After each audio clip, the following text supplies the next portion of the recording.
Assalamu alaikum, my name is Asma Yamani and I'm going to be presenting to you our work Active Learning for Single Stage Object Detection in UAV Images. So UAV imagery can be used for a wide variety of applications including agriculture, urban development and surveillance. Annotating these images can be a daunting and time-consuming task due to the diversity of objects, angles and scenes captured in UAV images. Active learning has emerged as a promising solution to reduce the annotation cost by selecting which images to annotate in an iterative manner using a querying method.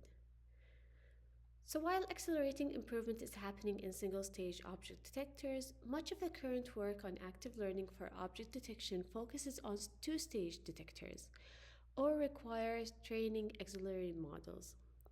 Also, in previous work, the budget considered is per image, without considering how many objects were in the image, which favors highly dense images, raising the actual annotation cost. So in this work, we aim to reduce the object level annotation cost while maintaining high accuracy by selecting the most informative and diverse samples for annotation, and we consider the approach, we build our approach using on single stage object detectors. So our proposed approach illustrated here is embedded within the active learning cycle. We start uh, with a small set of labeled images and we train an object detector on that. Here we're going to use yellow. And then we're going to run this model on using inference mode on a large pool of unlabeled images.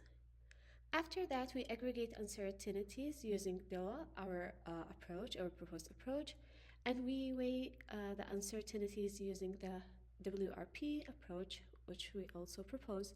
And then we select the images with highest uncertainties, and it will be annotated and added to the labeled image pools to be used later on in the second or later cycle of training the model.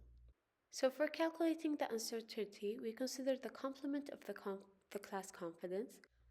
For aggregating uncertainties, we propose DOA, which is diversity in uncertainty aggregation. It aggregates the average uncertainties per class, and with that, we aim to select images that have distributed contribution to the improvement of average precision across classes. So, most of the time, images with a wide variety of classes will be selected. Each of those classes have high uncertainty. To deal with the imbalanced class problem, we propose weighing those uncertainties by a random performance of a validation subset. So with that, what we'll do is that from the unlabeled data, we will take a huge part of it to estimate the uncertainties using the DOA approach, as with any active, which is a step that happens during any active learning cycle. But then we take a random validation subset from that we're not including in estimating the uncertainties, a small subset, and we annotate them. And then we test the model's performance from previous iteration on them. We multiply this performance by the weight of uncertainties that resulted from using DOA, and then with that we select the images with the highest weighted uncertainties. To test our approach, we will use the VisDrone dataset from 2019. It has about 4,200 annotated images in the training subset. Now we come to the results of aggregating uncertainties, the different approaches. We started with for all the querying approaches, randomly or using summing uncertainties, averaging uncertainties, or our proposed DOA approach. We started with randomly labeling 100 images as the seed, and then we added 100 images using the querying approach. So for the four querying approach, as we can see, they have 1,100 images with different a number of objects. Obviously, some queries the most images, while DOA is in between some and average. Also, we compare that with using the whole data set for training. As we can see, DOA approaches you achieve similar results to when training on the whole data set while using only a fourth of the images or 32% of the objects, which is a big difference. When we come and look at each iteration, we can see at similar labeling cost per object of 52,000 for random sum average. The mean average precision is at 0.27, 0.26, while in contrast, using the similar labeling cost, DOA achieves 0.299 mean average precision.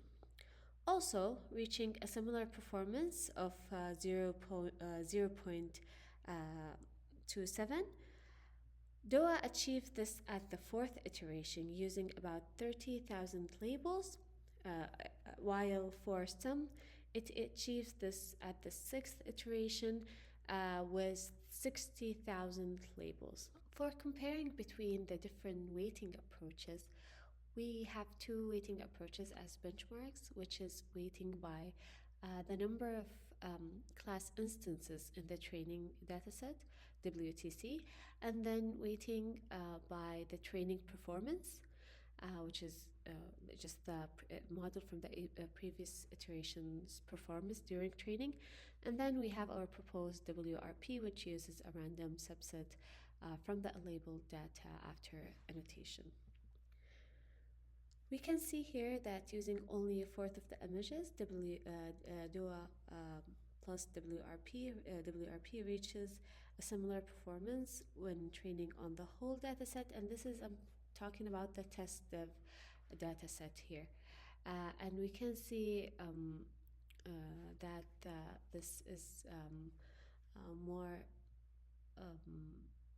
obvious in classes that are either underrepresented or classes that has high inner class variance such as pedestrians and people.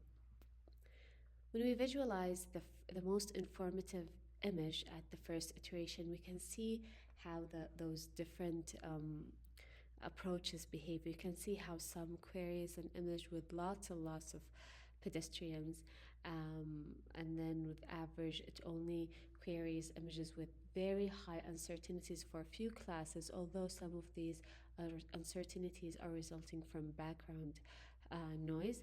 As for DOA and DOA plus WRP, we can see the variety of classes in the images. We can see also when weighing by the random performance that we have, for example, here, less cars.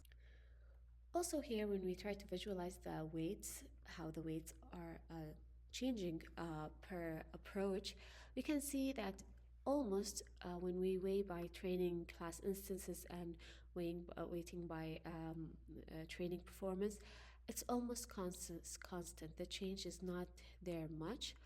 However, we can see this huge fluctuation when weighing by the performance on random sample. This can come from two reasons. First, we may have underrepresented classes that actually do not appear at all in the random subset, so this immediately sparks its way to 1.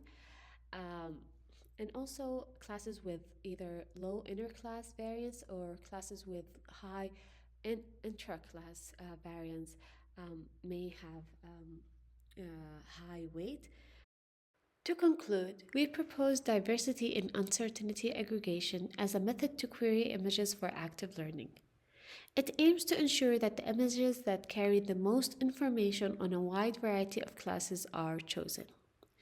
We proposed weighting by the performance of the previous model on a random subset to guide the query to underperforming classes. This is our list of references. And I'd like to acknowledge the support received from the Saudi Data and AI Authority SDAIA, also King Fahd University of Petroleum and Minerals, KVPM, under the SDAIA KVPM Joint Research Center.